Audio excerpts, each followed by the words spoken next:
Good afternoon, everyone. Welcome to our October Trauma-Informed Workshop. This month's event is in honor of Domestic Violence Awareness Month, so we're very lucky to have some amazing speakers, experts from our community and a statewide program, the Partnership to End Domestic Violence as well.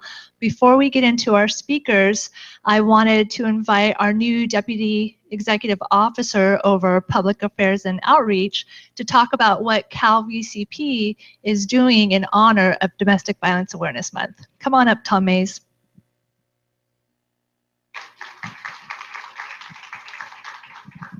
I may have seen a few of you the other day. I got a haircut since then, so I look a little bit more presentable. As I told some people afterward, I said, that's really me, who you saw at the 50th event. This is my make-believe suit, actually. This is the one I wear more often. Anyway, thank you for having me today and inviting me up. I'm very new here, so it's all coming at me 90 miles an hour, but I'm really loving the experience of working with you on these important issues. As it relates to Domestic Violence Awareness Month, we've got a number of, Brian, if you could kind of tap into that. We've got a number of activities we've done with Domestic Violence Awareness Month to increase awareness, not only amongst the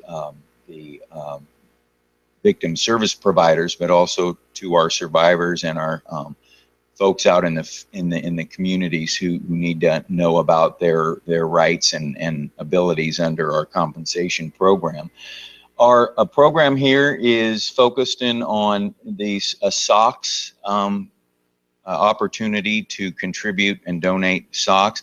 We chose socks this time rather than clothing because of the nature of getting together the materials for the nonprofits. The socks are actually a very important item that people tend to overlook, and especially when someone is in a time of need and they're fleeing a very dangerous situation. The last thing people are worried about are putting on their shoes and socks. They're hitting the road and worrying about that later.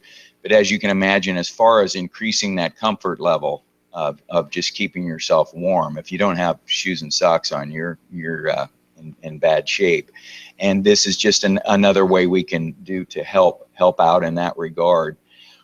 As you can see, we have the bins we've put at Casa de Esperanza, providing protection and education for victims. We've got a bin at my sister's house, and then we've got a donation drop-off points. If you can scroll down a little bit there, we've got the locations at Chicory Tea and Coffee. That's directly across from the Capitol there.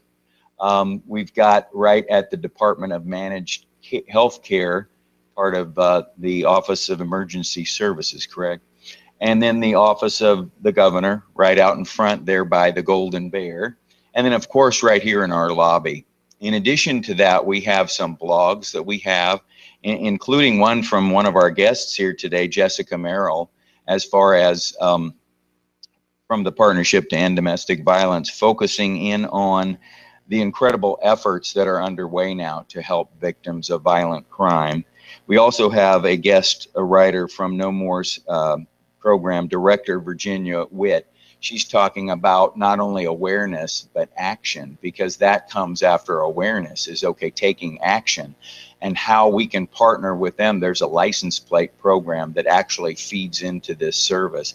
So this is all indicative of what we're trying to do here, and this workshop here today is another fine example of all getting together and collaborating on what we all need to do, and that is to work and collaborate together to help our survivors and our victims of violent crime. So thank you for the few minutes there. I don't want to take up any more time. Looking forward to a nice workshop. Thank you.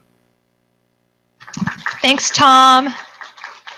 So Tom said an interesting word, which is action, and it triggered a memory. Beth Hassett was here. She's the executive director of WEAVE in honor of our 50th anniversary. And she said at WEAVE, they've changed the DVAM acronym instead of Domestic Violence Awareness Month to Domestic Violence Action Month, which I thought was pretty powerful, pretty meaningful, and what we're all really about is what can we do to help prevent the cycle of domestic violence, to raise our awareness, to make us more sensitive to the complex issues that surround the cycle of violence and the cycle of domestic violence. So our first two speakers are going to come up today from the California Partnership to End Domestic Violence. We commonly refer to it as the partnership. And Jessica, who Tom had mentioned, did do a blog for us. Jessica is the Communications and Development Manager at the partnership. Her goal is to create a rich, engaging dialogue across California to increase knowledge of domestic violence as a public health crisis and to promote comprehensive solutions that everyone can participate in. And then we also have Jackie. She is the Capacity Building Manager for the partnership, where she manages the organization's training and technical assistance program and for domestic violence organizations throughout California. So Jessica and Jackie, please come on up.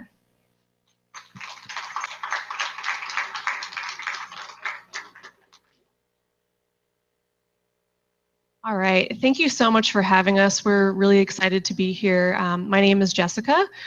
And I'm Jackie. Yeah, and just to tell you a little bit about what the partnership does, we are the statewide domestic violence coalition in California, and really what we do is we advance intervention and prevention strategies through 3 programs. So we have my program, which is communications. I do a lot of social media, traditional media advocacy. We also have capacity building. And we do all the training and technical assistance throughout the state for not only domestic violence organizations, but really to folks, anybody who's working with survivors or in some way involved with survivors. Right. And then we have our public policy branch, and collectively, gosh, they have passed over 200 bills over the course of time that we've been around, benefiting survivors and their children. So they have done a tremendous amount of work to really bring support to survivors of domestic violence. So without further ado, let us get into the presentation. So next slide, please. So I wanted to introduce you guys to our Domestic Violence Awareness Month campaign. Our campaign kind of goes off of something we created last year, which was in October, the Golden State turns purple. And we created it as a unifying symbol. We're all Californians. Every person from our state that I talk to has a lot of California pride. And we really just wanted to bring that to the forefront. So during this campaign, we wanted to drill deep, thank you, into the issues that are affecting survivors, because domestic violence is not a simple issue. It is complex, and we really wanted to give some of these issues that advocates were facing the attention that it deserved. And that's why we went into weekly themes. So we went into the social norms contributing to domestic violence in weeks 1 and 2. And it's so important for us to really understand the root causes and to really speak about them, bring them out. Social norms are often unspoken. And so the more you can actually bring them, into the dialogue and the conversation, the more domestic violence is really demystified. It's oftentimes talked about as a private family issue, but we know it's not, because it affects communities, and it has a huge impact on communities, on our nation, on the world. We discussed race and immigration. We know that survivors of color, that immigrant survivors face extreme barriers when they seek services, when they work with law enforcement oftentimes. So we're going to talk a little bit about that. And then for weeks 4 and 5, we are focusing, actually we're in the middle of week 4 now, focusing on financial and tech abuse. And then 5 is all about solutions. So for the purposes of this presentation, we're going to be going into what we've learned so far from the campaign for weeks 1 and 2. Okay, so we had this ambitious plan to show you guys videos today, but the videos aren't going to work, so that's fine. We're gonna just roll with it, right, Jackie? And you can always go onto our website and our social media to actually watch the videos that we're going to talk with you about. Yeah, so, well, let me explain too. This is my second I'm kind of going into my second year with the partnership, and I just have these. Sometimes I have these, really far-flung ideas, like let's try like the newest shiniest thing. So I decided I wanted to try something called Periscope. It's basically, it allows you to live stream videos, and people can comment and ask questions in real time. So for the entire month of DVAM, we've done Periscope chats with experts in our field. We really wanted to bring out the information to everyone. And in addition, we have a few very cool series on getting to know our movement. And those were some of the other videos we wanted to show you today. But basically, I wanted to talk about some of the content that you would have seen here. So like I said, bringing those issues out into the open is extremely important. And one of the root causes of domestic violence, as many of you know, are rigid gender roles. So some of our notions about masculinity and what it means to be masculine, how does that lead to aggression, and how can we reframe that into healthy masculinity? And some of the things that we've seen, just gosh, for centuries, is a norm that that men have the decision-making power, that women defer to men. And we basically have a really kind of poignant example of this from Kathy Moore. She's our executive director. When she was working in shelter, she told us that she once heard from a little boy. He held up a Barbie doll and said, "Mommy, if you looked like this Barbie, maybe Daddy wouldn't beat you." And it's palpable. It breaks your heart, but it's also a really clear example of how some of these norms that are perpetuated through popular media about what women should be doing or how women should look can actually lead to violence. And Jackie, do you have anything to add about those kind of rigid gender roles? Yeah, I think there's, there are so many gender roles and so many roles that are very rigid, and often they're invisible to us, right? It's something that we're socialized into. It's something that we just learn. It's learned through example. It's probably something that we learned as small children, and it's completely and totally invisible to us.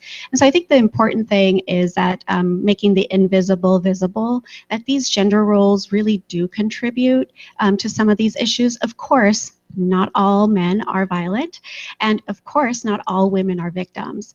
But what we do know is that for those who are violent and for those that are victim, these gender roles have an impact in the way that they perceive the violence, as well as the way that they experience the violence. And then thirdly, the way that they look for help.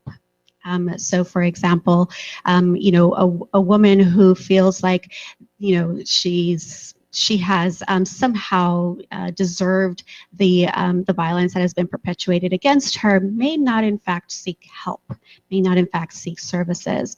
And so those are some of those roles, things are meant to be kept in the home, and we don't talk about this in public.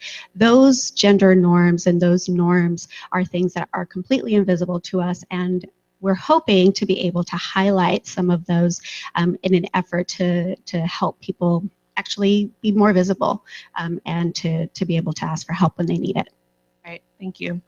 Okay, so I wanted to go next to this really important clip that I have. This is actually Jackie speaking, and she gives a very clear example of how racism and how immigration, and basically anti-immigrant sentiments can really affect survivors when they're trying to seek help.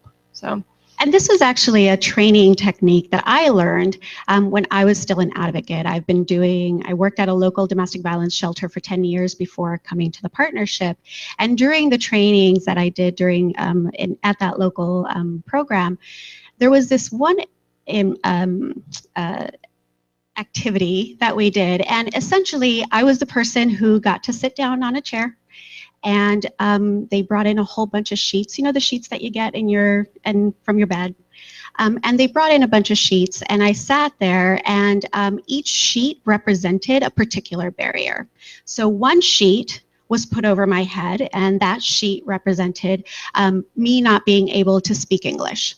And so the question was then asked, how does the sheet feel? What can you see? What do you hear, right? And then they put on another sheet, and the next sheet was, for example, you are undocumented, and you are afraid of being deported. You're afraid of calling the police because you might be deported and you might lose your family. How does that look? How does that feel? What do you see through that sheet? And then they put another sheet with, for example, you have no access to finances. You are unable to provide for yourself and your family. And how does that look? How does that feel? And I think they ended up putting like 10 sheets on top of me, and each one of those sheets was a particular barrier. And after a while, I could no longer breathe. I could no longer see. I had no sense of what was around me. And that was such an important example of the weight of these barriers that so many survivors carry along with them. And unfortunately, we don't have, survivors walking around with tons of sheets over their head. So we just assume that some of those barriers might be easier for them to overcome, or we don't even see the barriers at all.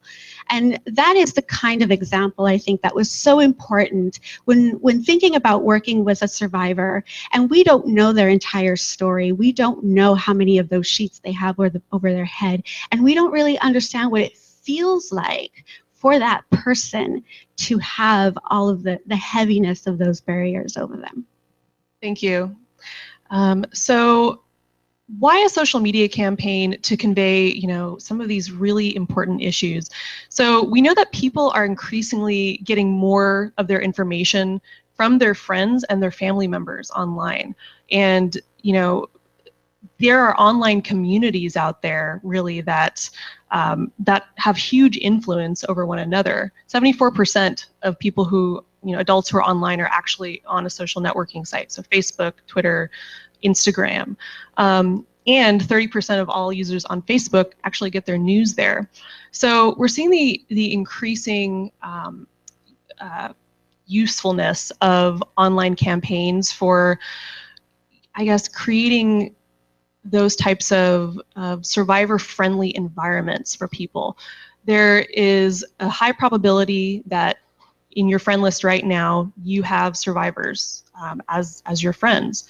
With 1 in 4 women who experience domestic violence and 1 in 7 men, it is statistically, very, very possible, very probable that that's going to happen. So the reason we really wanted to create, shareable images, shareable videos about some of these dynamics is that, especially with you guys who, work for CalVCP, we really see you guys as thought leaders in this field.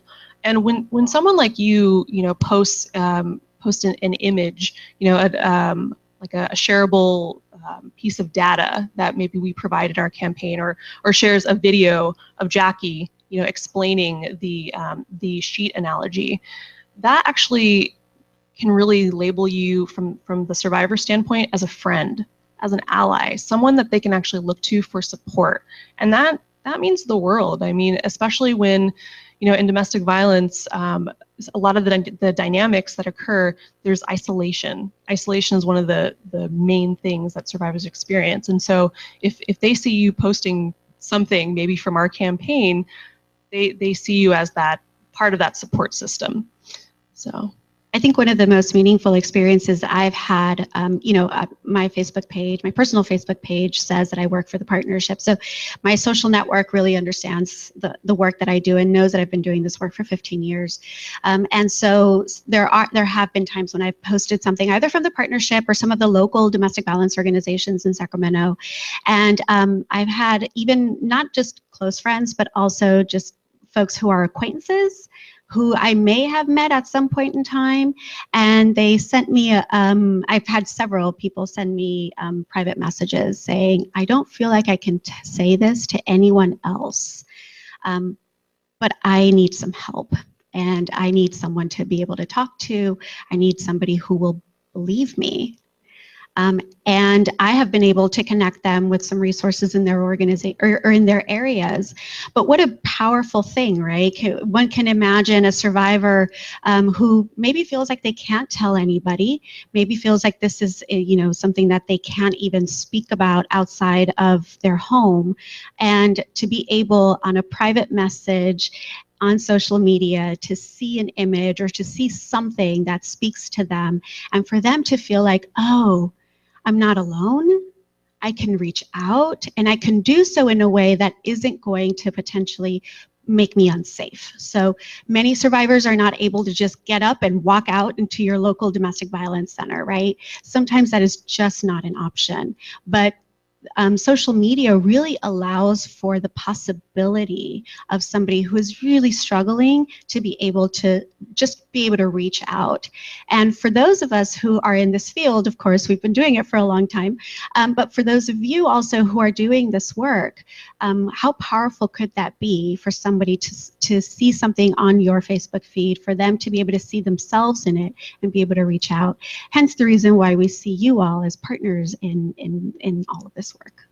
Absolutely. And I think there's also the notion of, you know, sometimes people will say inaccurate things about domestic violence, or they'll ask questions that are, you know, that are kind of harmful. Like, for example, you probably heard it, why doesn't this person just leave?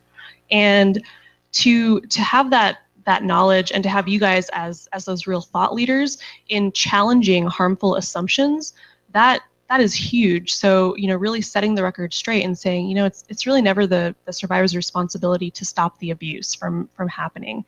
And that also lends itself to the assumption that they can control stopping the abuse. It's, you know, it's not, when the dynamics of power and control are always something that the abusive partner is trying to reinforce, the survivor does not have control over that. So, you know, in conversations with friends and family, that kind of stuff really matters. Okay, so this is the video I'm a little sad about, because this was so powerful. This is Rabia Sen. She's one of our board members, and she also works for Esperanza Community Housing Corporation. And she really talks about the importance of moving the focus from individuals and individual responsibility to end domestic violence to looking at communities and looking at comprehensive solutions. Jackie and I were talking earlier about this, and you know, we were discussing the myriad impacts that domestic violence has. You know, it has an impact on one's children, has an impact on, you know, when they go to school, and it's tough for them to learn. It affects their learning environment. You know, it affects friends. Jackie, do you want to expand upon that a little bit? I do, and I noticed at the very beginning that we're actually talking about trauma-informed practices. Yeah. And one of the things that I think Rabia does such a great job, I really encourage you to watch this video. It's on our YouTube. It's on our YouTube page. Plug for our YouTube page. But I really encourage you to watch it, because one of the things that she says so well is that this idea that to be trauma-informed, the field has actually been moving in the direction of focusing on the entirety of the experience of a survivor. That also includes that survivor's family and that survivor's community. And also the responsibility for ending violence is not only on the survivor or even the abuser, that it's actually on all folks, everybody in that community, all of us, to be able to end domestic violence. And I think that's one of the things that's so important and so powerful when thinking about becoming trauma-informed. You know, when we've been hearing from survivors, there's a great report from the Full Frame Initiative that is really talking about, they've spoken with lots of survivors, and survivors have started to identify a different method of success. So the field historically has identified success in one particular way, right? The field has really said success means that you're able to leave an abusive relationship, and that, you know, you're going to go to shelter, and you're going to get a restraining order, and you're going to be able to get all of these things, and you will be safe. And that survivors now, when we really listen to them, survivors are really telling us that they actually define success differently. That for survivors, leaving the abuser may not be the option that they want. They might just want the abusive behavior to stop. So they want support and resources for that. They're also telling us that shelters and shelter programs might not be the only thing they want to do, right? They might want to actually do something different. They might not want to leave their communities. They want to stay in their communities and stay rooted to their families, their friends, and their, you know, their extended community. And they don't want to leave. They don't want to hide. And so once we start hearing from survivors, we have started this pivot, if you will, from focusing on the individual experience and really thinking about what are those larger structures, community structures that will be helpful for that survivor in a different way than maybe we have envisioned in the past. And that is how we become trauma informed, because we are thinking about services in a way that will be meaningful to not just one person, but to all people. And also recognizing that everyone is going to see safety differently, and they're going to see success differently.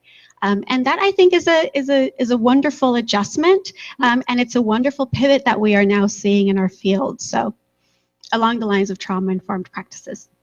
Absolutely. And I think too, you know, we were discussing, I guess, the history of, you know, of service provision and how, you know, our field has gotten really good at catering to a really specific segment of survivors, you know, white, middle class women.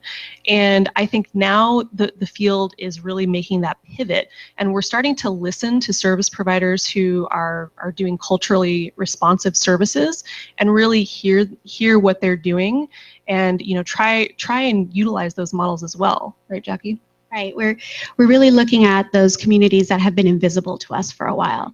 So, for example, communities of color, the LGBTQ community. These are communities that haven't necessarily come to mainstream organizations for help traditionally. Many have, but not everyone really feels like that's a place where they can go. There's also culturally specific organizations that have started to do a lot of work within their own community. So there's lots to learn from those organizations as well. And so we really feel like this is a wonderful opportunity for us to do a couple of things. One is to expand our view of what success looks like for some domestic violence survivors, the abusers and their families and their communities. And secondly, to also think about, who are we not seeing? Who are we leaving behind? Who can we bring back into the center of our work? And I think that's really exciting. It's also a place for transformation and change, but it's also a really exciting place for us to be. And we hope that you all will come along with us in that transition. Yes, definitely. So actually, this is sort of our, you know, our goal consistently to learn and expand our horizons. I've been with the partnership for just about a year, going on my second, and to hear that first Periscope chat where, you know, Kathy, my executive director, was talking about the doll, you know, the Barbie, you know, it's like you understand what some of those root causes are, but to actually hear examples of that, it really just, you know, it resonates very deeply. So to me, no matter how long you've been in the movement, or if you're newer, for example, raise your hand if you've been, you know, working in this field for maybe like a year or less. Anyone around here? Yeah, it's important to learn the basics, but also to be reminded if you've been in this field for a really long time. So, you know, learning facts like this, like 66.4 LGBTQ survivors of color report facing threats or intimidation. That's not okay. And to really bring that to the forefront and discuss that, that's important. So what we're trying to do with this awareness month is not just to say, hey, be aware of domestic violence. We want to talk about the experiences of the many people who are enduring this abuse, and we want to make sure that especially, you know, traditionally marginalized voices are being heard and being lifted up in our campaign. So I really encourage you, please visit our website. It's cpedv.org. You'll see the image of the Golden State turning purple on the front page. You can click on that. We have a full month worth of resources that we'd love for you to share with all of your networks. And you'll be seeing some really cool videos coming up. We have Becky Misaki, who will be talking about restorative justice coming up in next week, actually. We have a youth leader joining one of our staff members to talk about prevention solutions and what's being done in schools to really work with youth and have them be an integral part of the conversation. So we're really excited about what's coming up and what we've done, and we would love for you guys to get involved. So that is it. We encourage you to contact us. I am always looking for, suggestions and, even to just network with you and get to know you. I would love that. And I'm sure Jackie would love the same. Absolutely. I think part of the capacity building team's role is to provide technical assistance. And technical assistance means literally somebody calling us on the phone and saying, I have a question about this. This doesn't make sense to me, or this makes sense to me, or, can you help me understand something? And we will be more than happy to provide that technical assistance. And, we're not the only experts in the room. We're not the only experts in the field. And so part of our role is also to connect people with other experts. So we have a couple more experts coming up after we finish speaking. And so part of our role is, if we don't know the answer, we will connect you to other people in the field who do know the answer. And that does a couple of things. It helps hopefully answer your questions and get you some more of that technical assistance that you need. And secondly, it expands our network. Yeah. So many of us are doing a lot of the same work, and so many of us are feeling either isolated, or sometimes we feel like we're the only ones doing this work. And it's such a beautiful thing to be able to say, I need some help. Let me connect you with somebody from Weave, for example. And now you have made a new network, and you've made a new connection, and hopefully a new friend who is also in this field with you and who can, just be supportive. So thank you. And one last quick thing, I wanted to extend, we're a coalition of over 1,000 advocates. We are always looking for, dedicated new members to work with us. We have a really great membership program, and if you're interested in that and you're interested in really, having these regular resources available to you, whatever you're working in, whether it be prevention, whether it be, intervention, any kind of service delivery, it's a really great opportunity. So talk to me afterward if you're interested in joining our coalition. Thank you. We also have a whole bunch of resources on our website. So you don't actually, you can become a member, and we would love to have you all as members. And we also have a whole bunch of resources on our website that you all can tap into. Yes. All right. Oh, yes. Question. Mm-hmm. My first question, I have a question. You mentioned membership. Is it the organization becomes a member or individuals become members? Actually, we have both as a possibility. Your organization can become a member, and we also have the ability for individuals to become members as well. And one of the really cool things about becoming a member is you get to attend our policy advocacy day, which is a day each year where we actually go to the Capitol with advocates from all over the state, and you get to talk with legislators about issues affecting your community and basically promoting our shared legislative priorities as a state. So it's really a powerful experience that you get when you become a member. Are there other questions for the partnership?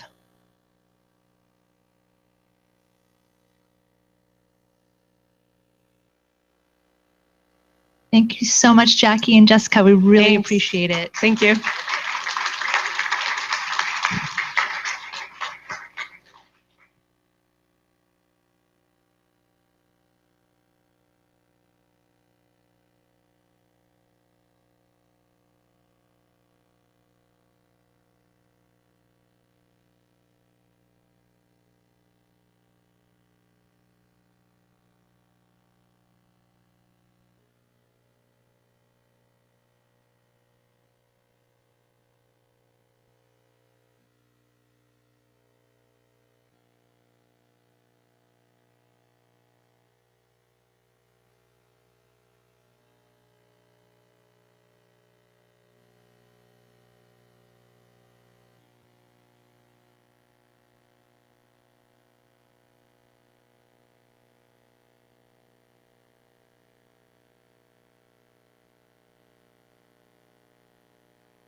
Thank you again to Jessica and Jackie for their presentation on the great work that the California Partnership to End Domestic Violence is doing.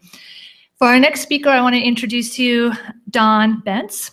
Dawn is the Executive Director of the Sacramento LGBT Community Center. Dawn has been involved professionally and as a volunteer with organizations dedicated to LGBT issues for more than 20 years. Dawn, please come on up and share your wisdom with us.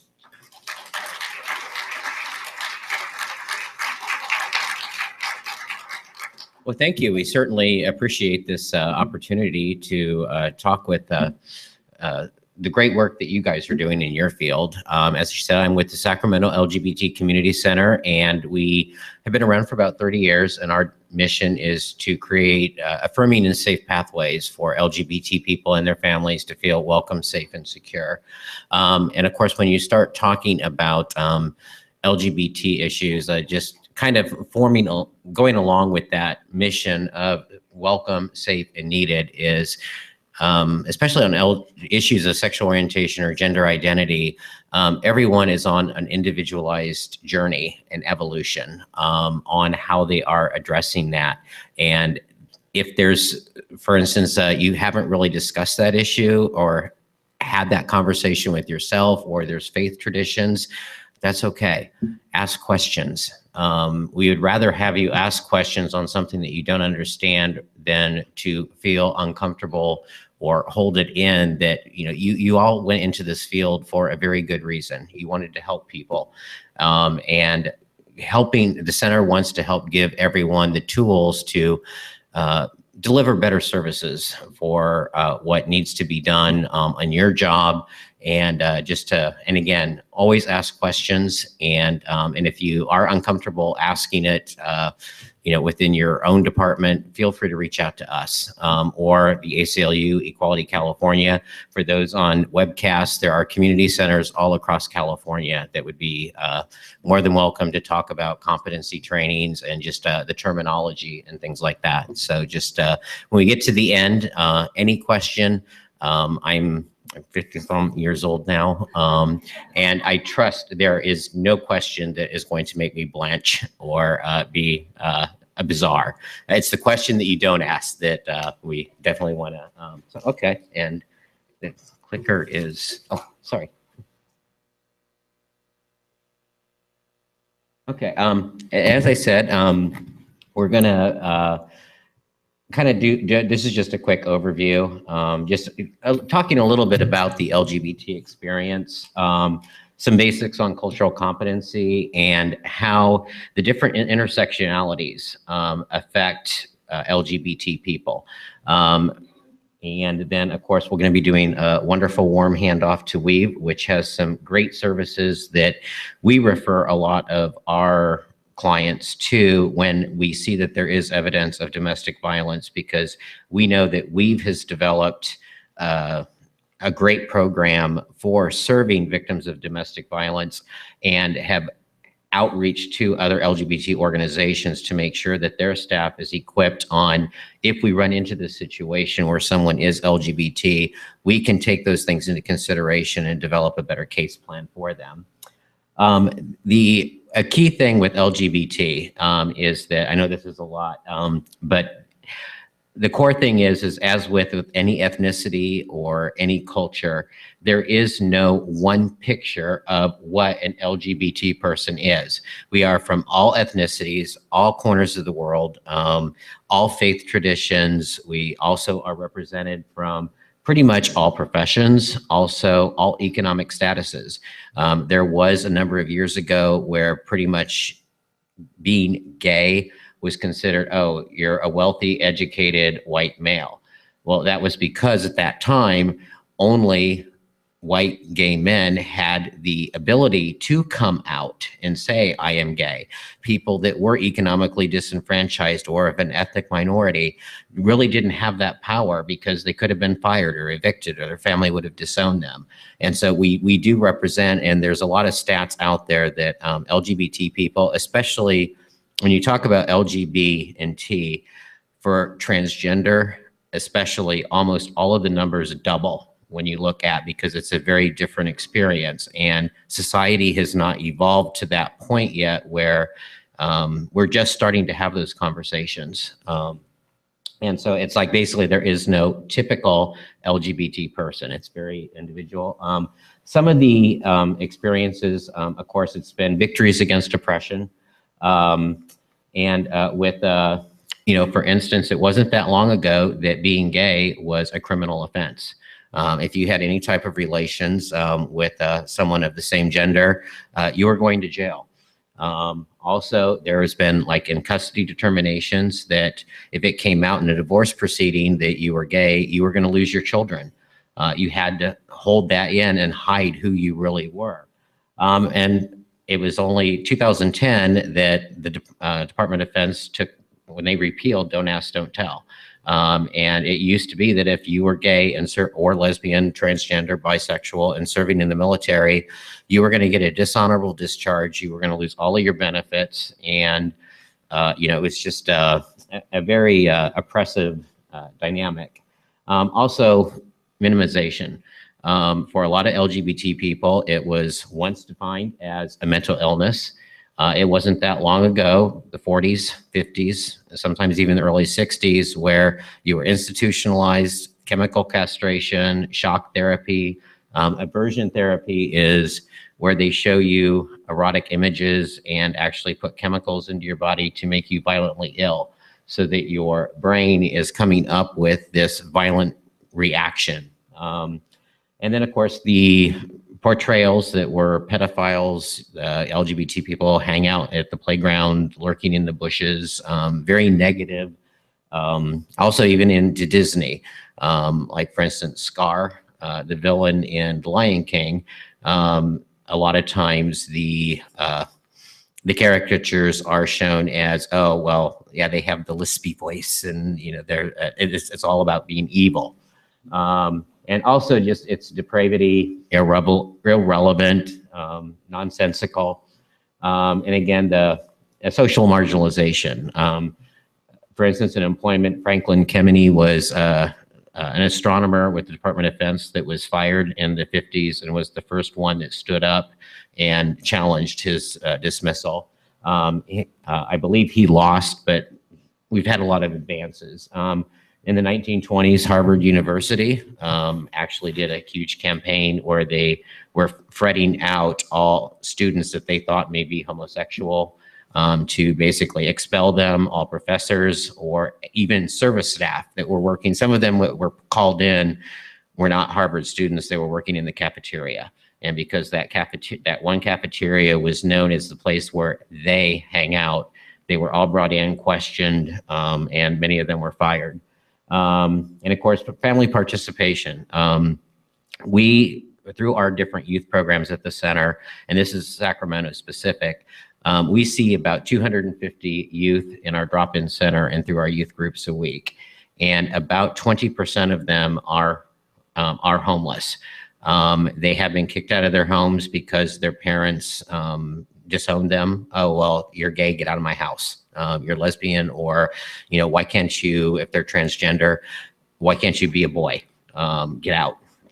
We actually have one youth that is with our system that he also has Tourette's. So his mother had some very conservative religious values and believed that the reason he was gay and had Tourette's was because he was possessed, and threw him into 4 different exorcisms, and then kicked him out on his 19th birthday. And then of course, faith communities are evolving too, just as everyone else is. 10 years ago, there were a number of faith traditions that homosexuality or different of gender identity was not acceptable, and they're becoming more, like the Methodist Church is a good example. It used to be not accepting, whereas now the Methodist Church here in Midtown has rainbow banners, all are welcome, hanging from its rafters. And these are just some of the court victories. It's 1B Olson back in '58 it used to be if a printer printed anything that dealt with homosexuality, it was considered obscene and they could be criminally charged for printing the material. In the post office, if the postmaster delivered it, they could be brought up on charges for delivering obscene material. And that was the first court victory. It wasn't until '73 that it was actually removed from the American Psychological Association's list of mental illnesses. And then, of course, Lawrence versus Texas was when the Supreme Court finally ruled that sodomy laws were not applicable. And then, of course, the marriage equality and the repeal of Don't Ask, Don't Tell for military.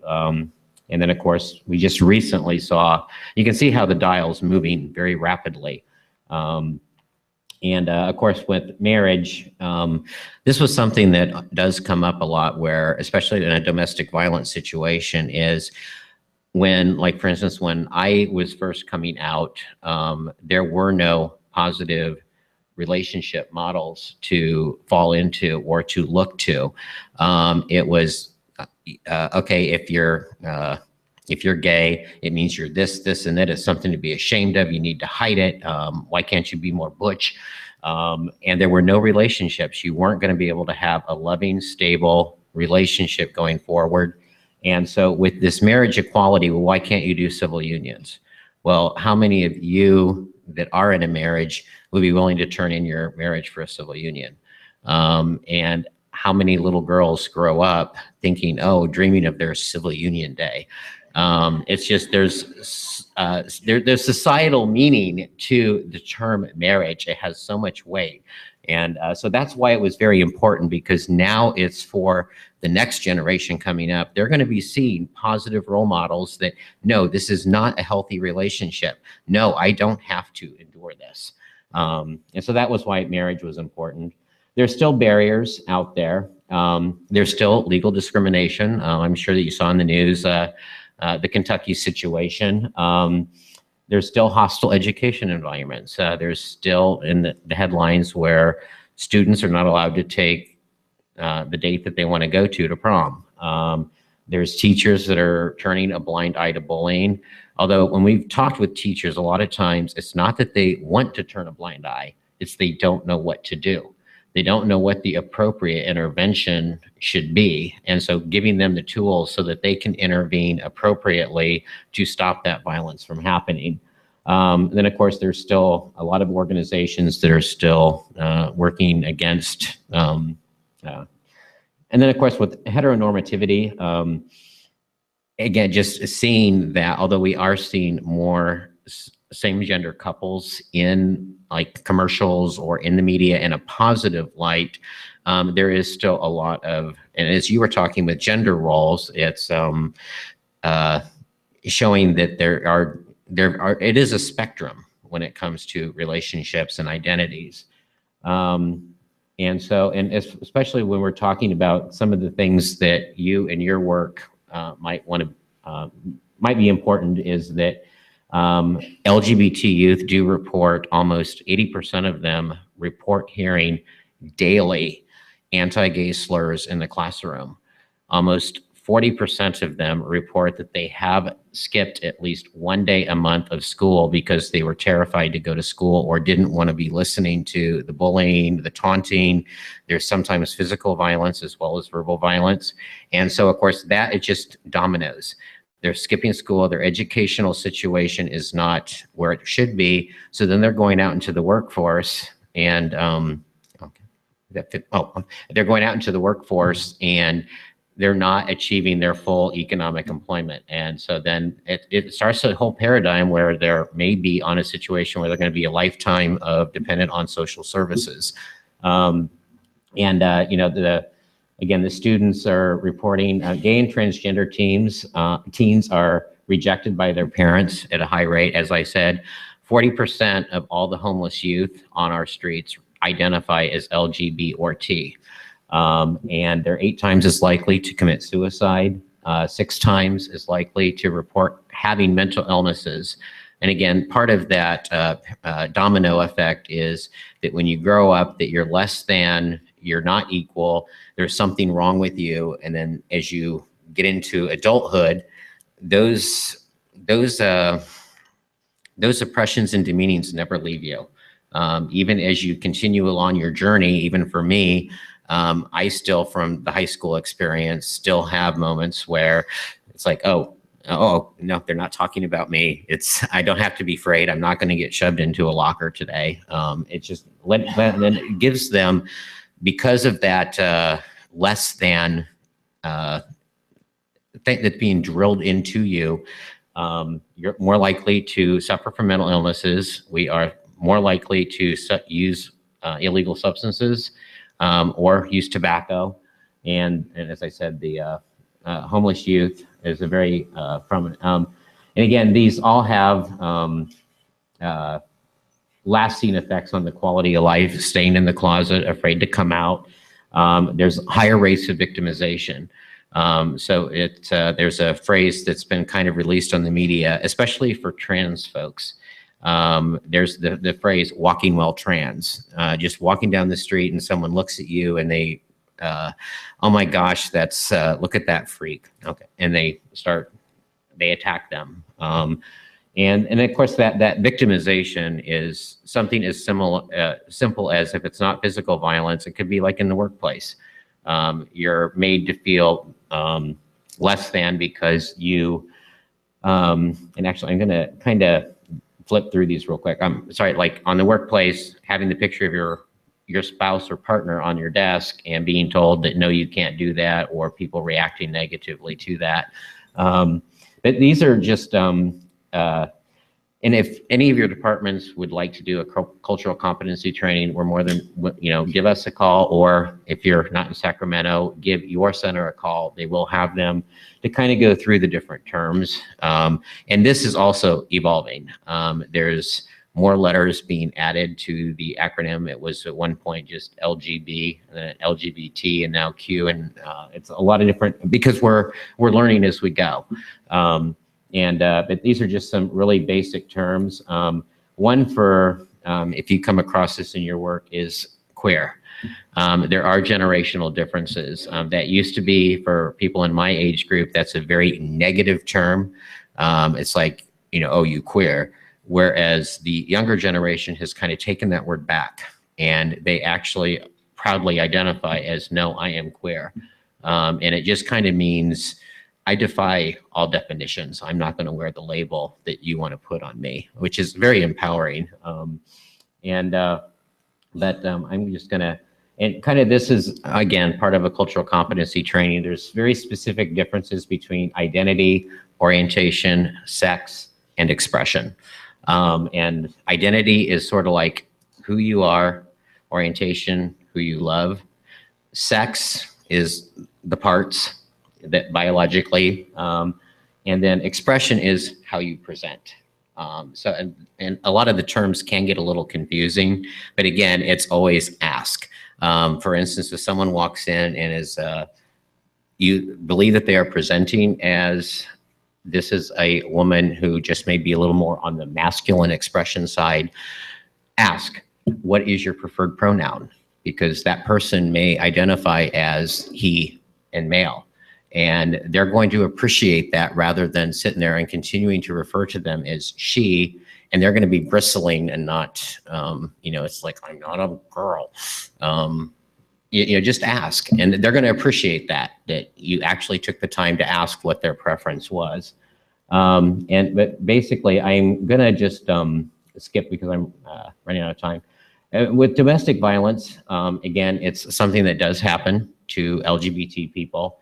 And a lot of the partners, or a lot of the symptoms of domestic violence, are the same as heterosexual. It's coercion, it's about power, it's about control, isolating the partner from their network so that they have control over them, denial, blaming, oh, if you're the one that made me do this today, it's your fault. That is also common with same-sex relationships.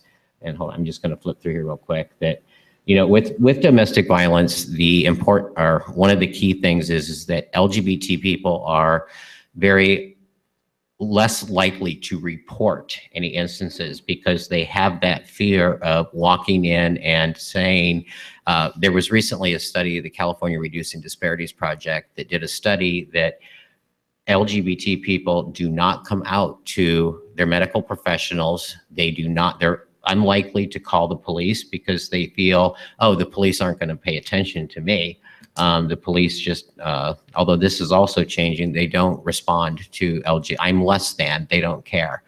There was a time when if you did report a crime to the police that you were discounted. Well, what did you do to antagonize them? What did you do wrong to create this situation? But the numbers for domestic violence within same-sex relationships or transgender relationships are significant. And part of the, I'm again trying to skip through the, especially with part of the power dynamic is that in a same-sex relationship, there's going to also be that I'm going to out you, or your family isn't going to accept you. And if you leave me or you go to get help, that I'm going to out you to your family, or I'm going to get you fired from your job.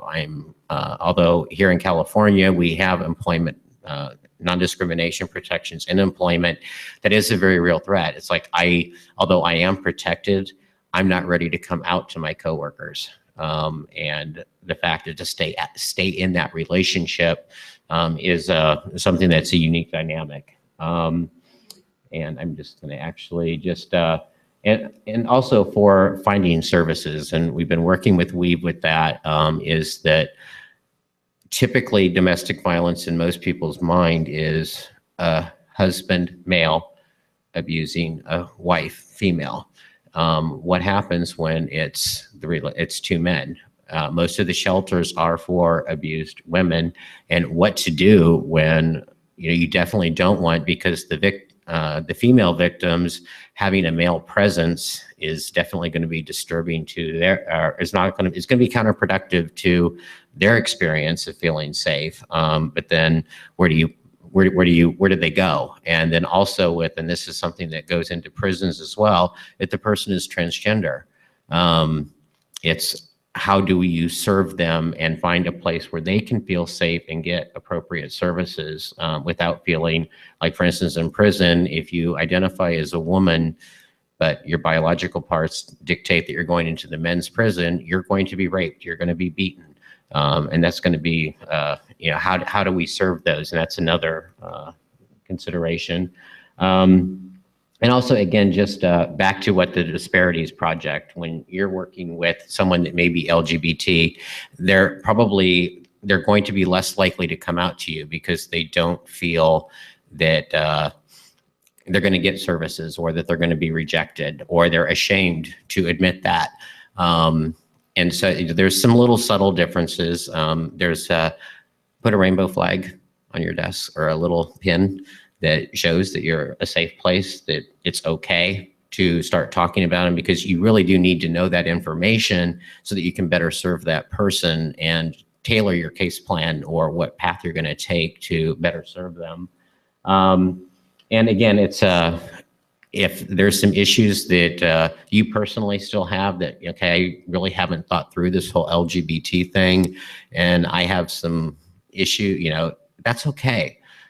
Reach out to people that can talk about it so that you can do the job that you really want to do, and better serve that client without having to, your faith traditions are respected and valid. And it's just, how do you, and also the other, just real quick, and I'll hand it off to Weave, is especially when you're dealing with LGBT, as I said, we are from every segment of the population, is that there's a lot of intersectionality that comes into play. So for instance, the person that is an African-American lesbian who identifies more masculine is going to have a very different experience than, say, the Caucasian male that can pass as straight and is very masculine identifying. Whatever segment you're looking at, if someone is of color and they're also if they're also gay or lesbian, their experience, they have that additional burden of the factors of being a person of color, and then also being LGBT, and then of course add the additional weight if they are also transgender. There's just a lot of different intersectionalities that need to be taken into account when you're trying to serve people. of color, people of color and LGBT people, that there's just a lot of different dynamics all at play, intertwining with each other. And it can be a little overwhelming, but again, it's just working very individually with the person. And I think that was about it. Oh yeah, and are there any, I promised I wouldn't blanch. Are there any questions or? Yeah.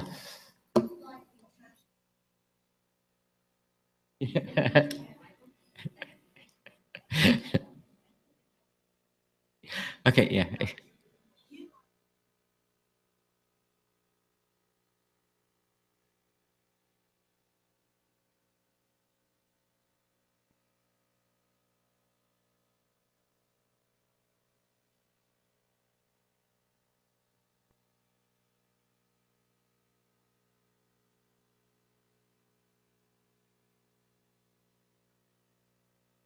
Actually, when we start, actually, do you want to answer that question? Well, my whole presentation is about weed services. Okay, yeah. I can answer that question. Yeah, it's a part of the whole, like for the center, being that we're trying to serve a wide range of ages, a wide range of ethnicities, a wide range of sexual orientations and gender identities and gender expressions.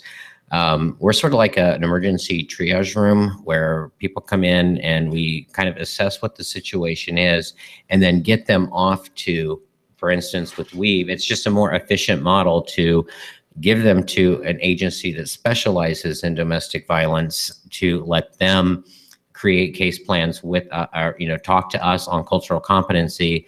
They're going to get better service than if we tried to create everything for everyone. And we just don't have the bandwidth to do that. So usually we, if somebody comes in and we suspect that there is a domestic violence situation, we do refer them to Weave. Weave is just literally across the parking lot from our building. And there are cases where we have actually walked them over because we knew that the situation was so desperate that they probably wouldn't make that walk. They would probably get frightened and then not finish the walk. So let's take you over and make sure you do. you get into Weave services. So.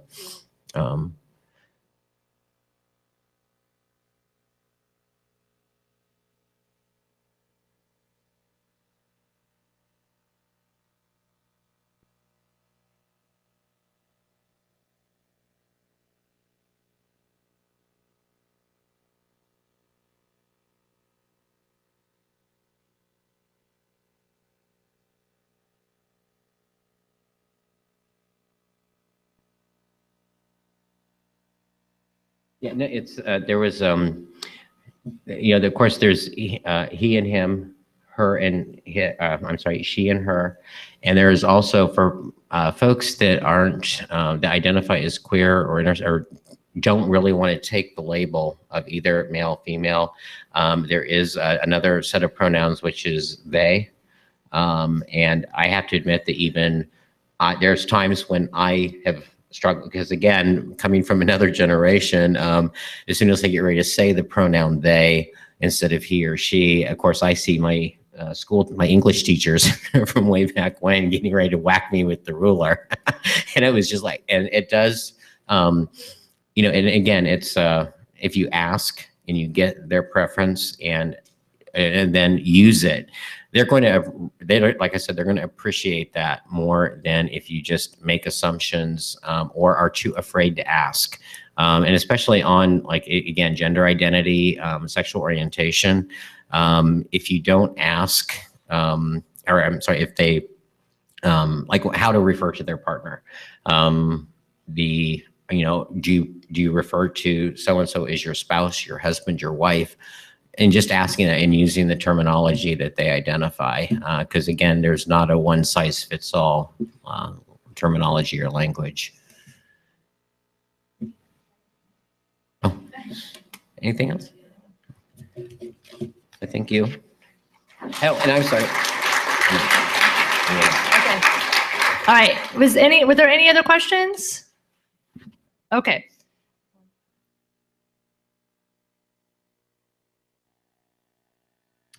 All right, so for our next speaker, we do have a representative from Weave, Arian Ramos. Arian graduated from UC Davis with a bachelor in women and gender studies with her focus on law. While attending UC Davis, she worked at the UC Davis Women's Resource and Research Center. Arian's role as a community educator at Weave, at the UC Davis Center involved coordinating the WRRC scholarships and peer education programs. She is currently the new community educator at Weave. Arian is involved in raising community awareness around issues of domestic violence, sexual assault, and human trafficking. Come on up.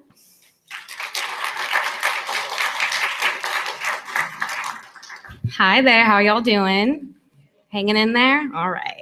So again, my name is Arian Ramos. The gender pronouns that I use are she and her, and I am Weave's new community educator. So as you all know, I'm here from Weave. I'm here to discuss our services specifically and to illustrate how we are working to address domestic violence in the community. So who here by raise of hand is familiar with Weave? Okay, all right. So those of you that are here are aware that we are a Sacramento-based nonprofit, and we provide support for survivors of domestic violence, sexual assault, and also human trafficking. So we assist men, women, children, and teens, and we are inclusive of all gender identities and sexual orientations. Give you all some background information on Weave. Our mission statement is to build a community that does not tolerate domestic violence and sexual assault, and also to provide survivors with the support that they need to be safe and to thrive. I'm now just going to briefly talk through some different pieces of our philosophy. First is that violence is a learned behavior and that it can be unlearned. Second is that domestic violence and sexual assault are societal issues, not just individual problems, and that external circumstances may correlate, such as stress, the economy, alcohol, drugs, or the victim's behavior, but those do not cause the violent behavior involved in abuse. And also that victims do not choose abusers or like being abused. Also, there is never an excuse for domestic violence, and that sexual assault is about power and control, not lust. And that, of course, no one ever deserves to be sexually assaulted.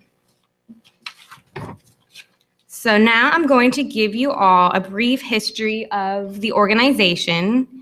In 1975, 3 domestic violence survivors established the agency to address domestic violence in their community. And in 78, We've opened the first domestic violence shelter in California. In 88, We've expanded their services to include sexual assault victims. In 2005, We've launched the Safe Zone campaign for the LGBTQ community. And also, we started co-ed counseling services in 2007 and co-ed shelter services in 2012. Prior to this, male survivors were given hotel vouchers instead of given access to the shelter.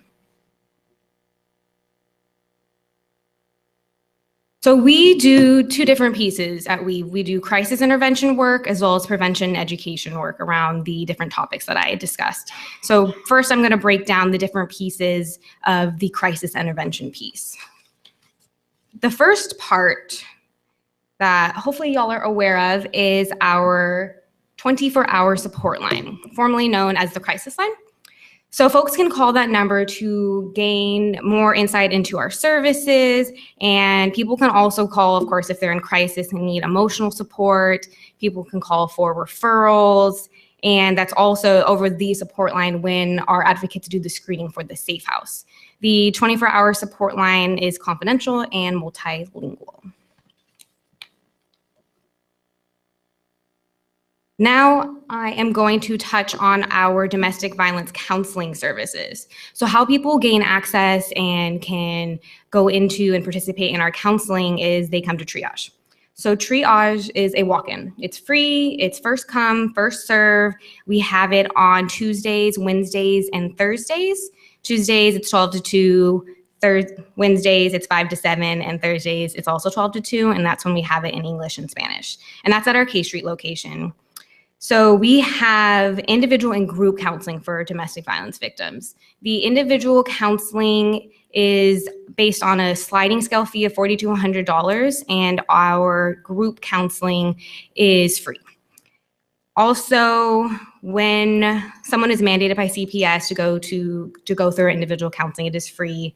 When our counselors do individual counseling, they address a wide variety of issues, but they work on developing stress management skills with the clients, addressing grief, and talking about what are healthy relationships and healthy boundaries. Also, our group counseling, it's a 15-week long program. It's psychoeducational, so there's a curriculum and a different topic is addressed each week. And also, we have counseling in Spanish. I am going to briefly touch on our sexual assault services because sexual assault or sexual abuse can be one of the different types of abuse that can come up in domestic violence. So again, we have sexual assault counseling. There is a difference though. The first 8 sessions of sexual assault counseling are free. After those 8 sessions, the sliding scale would kick into. And then if folks have been approved through the victim compensation program, otherwise they would have their service paid for 40 sessions. Let's see here. And again, they access that by triage. We also have a safe house. I hope some of y'all are familiar with our safe house. I am going to show you some images that give you an idea of what it looks like, and I'll give you more information about that on the next slide. We also have counseling for significant others or for family members if they feel like they have been impacted by their loved one being sexually assaulted. And we also have a sexual assault response team. So we send out an advocate while a survivor is getting the evidentiary exam after they have been sexually assaulted.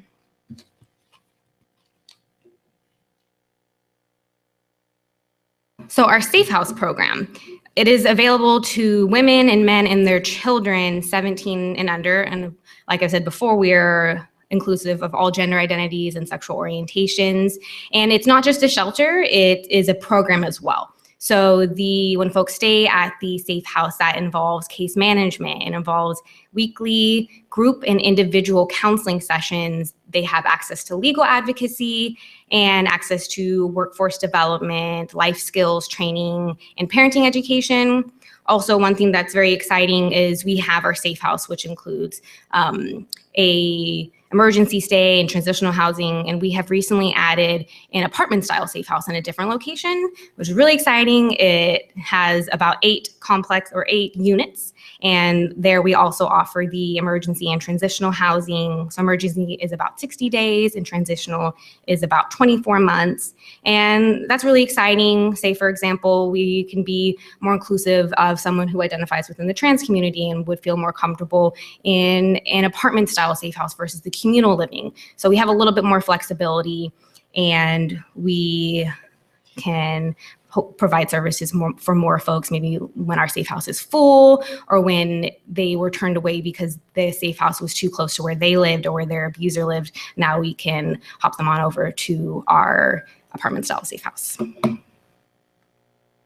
So this is some pictures of our safe house to give you all some insight of what it looks like on the inside. There are multiple common areas, 3 living areas with kitchens and 18 bedrooms. So it's pretty nice. And if it's full, which a lot of the times it can be, we can house up to about 50 folks. We do work with neighboring counties and the client to develop a plan of action of how to get them somewhere safe.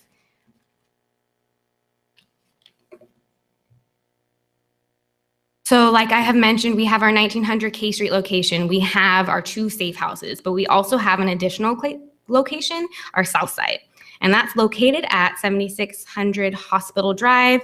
And they do very similar work like what they do at our 1900 K Street location. They have individual and group counseling and services in Spanish as well.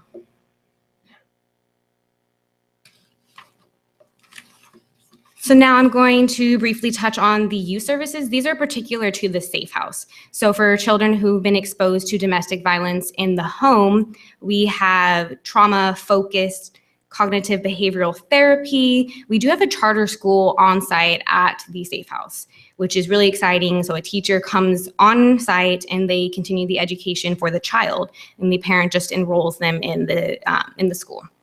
We also have a play care on site, of course, while the parent is going through individual counseling, and we have a nature explorer classroom.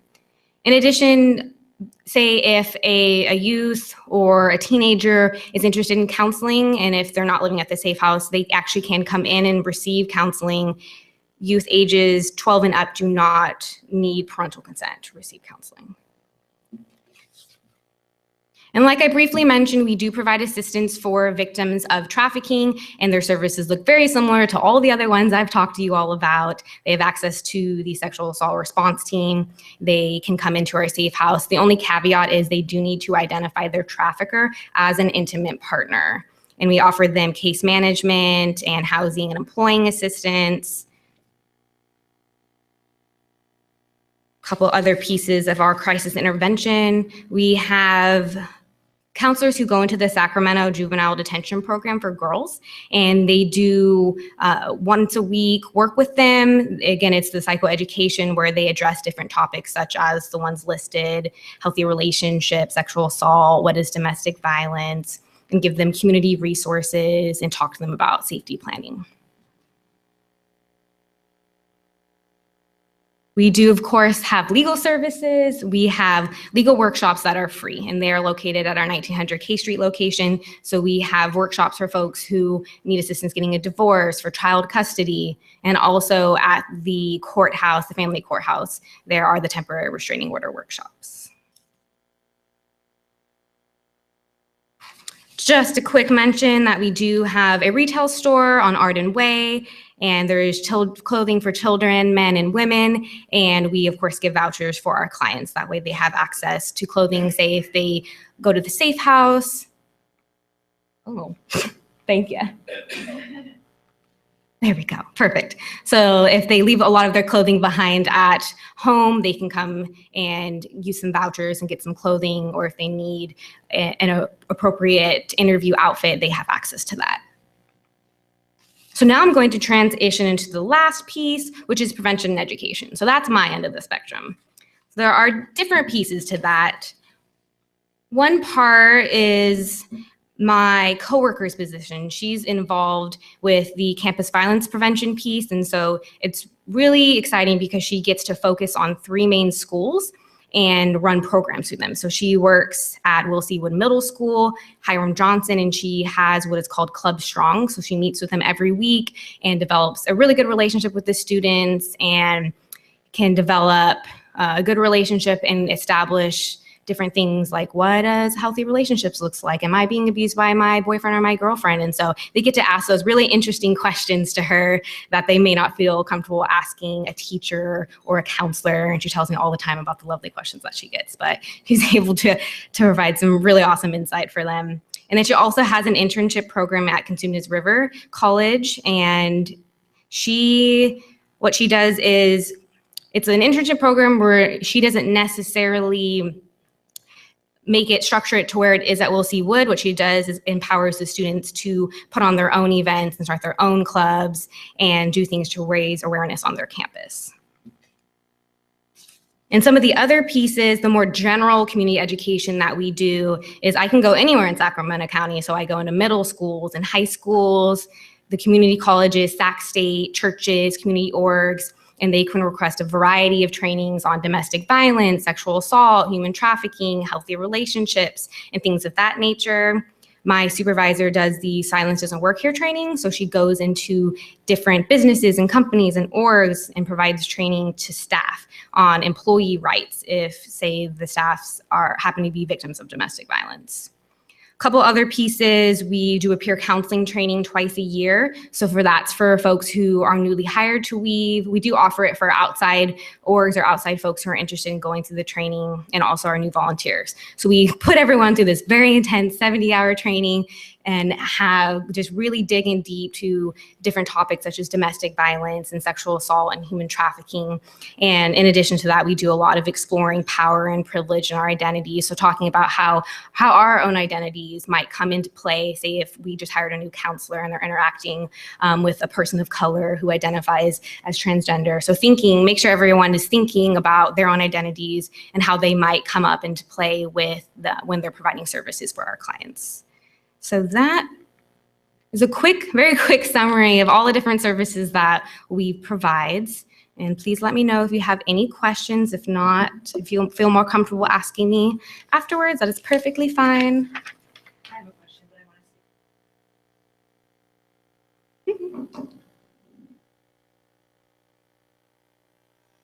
I want to see. You want to use this? That's okay. You want to just read it? Yeah.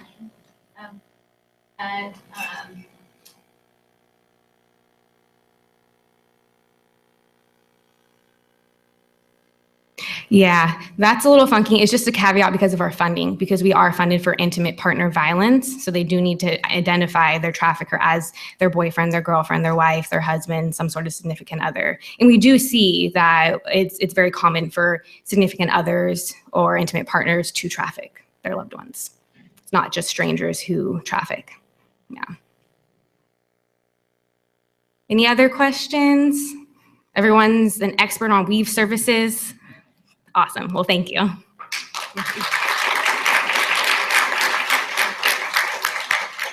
All right. Thank you, everyone, and thanks to our guests for being here. I know that we all feel very connected this month for Domestic Violence Awareness Month, and we really appreciate the work being done in the Public Affairs Office to help continue to raise that awareness. I do encourage you all to go to our website. Sometimes we forget how much wonderful information is right there on our own website. Look at Jessica's blog that's up there. Check out the partnerships website. I'll try and get those PowerPoints from them with the embedded videos, so I can send them out to everyone, including everyone in the Joint Power offices, so you can watch the videos that way as well. Okay, have a great afternoon and great weekend.